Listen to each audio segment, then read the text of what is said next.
Hello, I'd like to tell you about the anti-Kim Jong-un activities of North Korean defectors.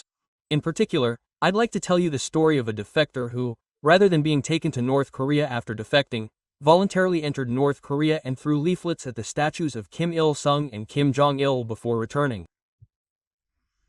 In addition to this incident, I'd like to tell you about various actions taken by defectors during the Yonggong Province Y era to blow up the statues. This photo shows a man named Jung Jeong-chul, who, along with other defectors in South Korea and Kim Seong-min, the head of Free North Korea Broadcasting, formed a group to tear down the statues. This group was actually active, and this person was arrested by the North Korean Ministry of State Security and imprisoned in Pyongyang prison. This was the first time a press conference was held inside North Korea, and this was the first time the true nature of the Dong-ga-mo group was revealed. What is the Dong-ga-mo group? Currently, there were 38,000 statues of Kim Il-sung and Kim Jong-il in North Korea before Kim Jong-il died. After Kim Jong-il died, shouldn't Kim Jong-il be placed next to Kim Il-sung? In an instant, the number of statues has increased by 70,000. If North Korea collapses and unification occurs, the price of copper could skyrocket. If all 70,000 statues erected in North Korea were to be torn down and melted down, their value would drop to nothing. Now, this is just a joke. Why is this money making important?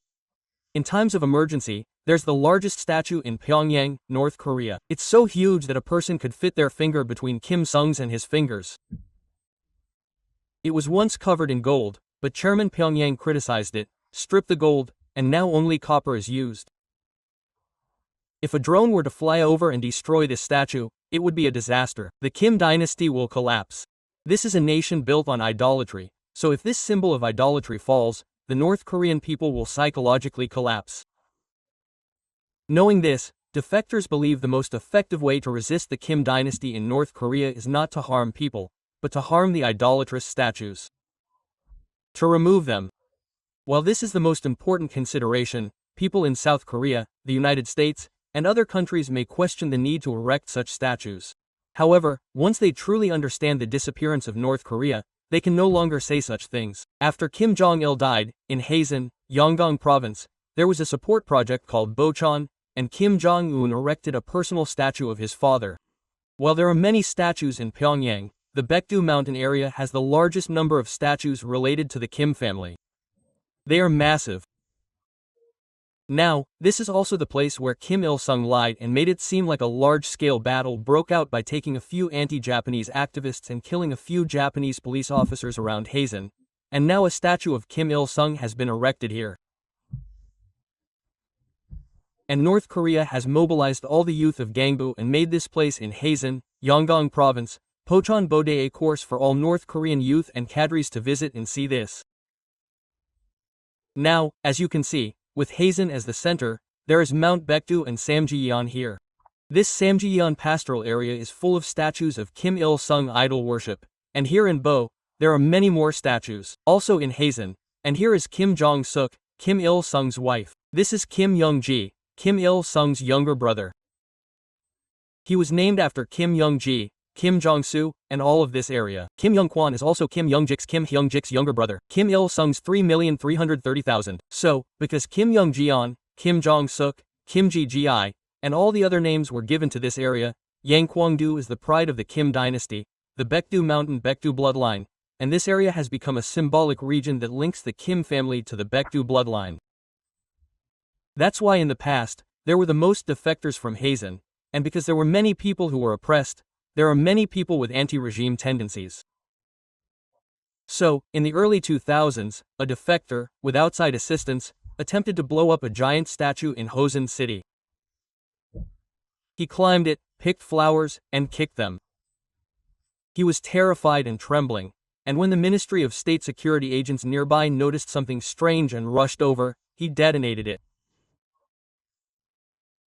Because there was a precedent where a bomb exploded before reaching the statue and failed, the People's Army and security system guarding the statue in this area, a border area, are constantly strengthening.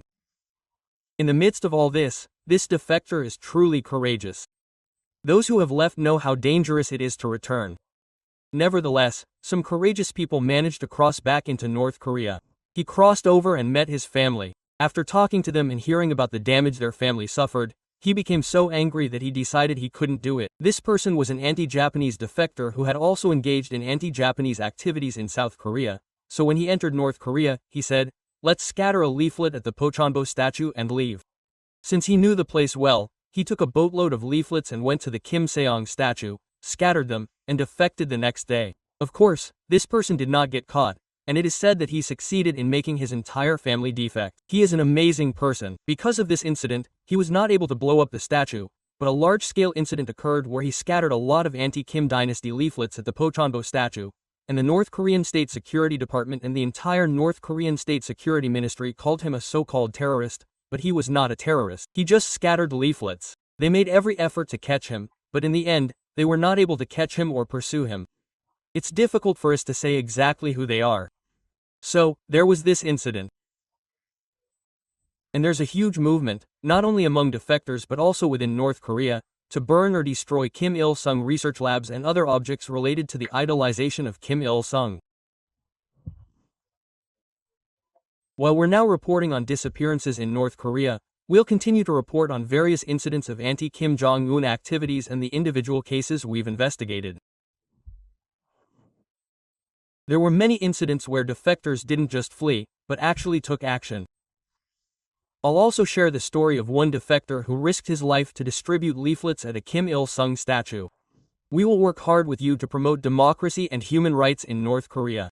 Thank you, everyone.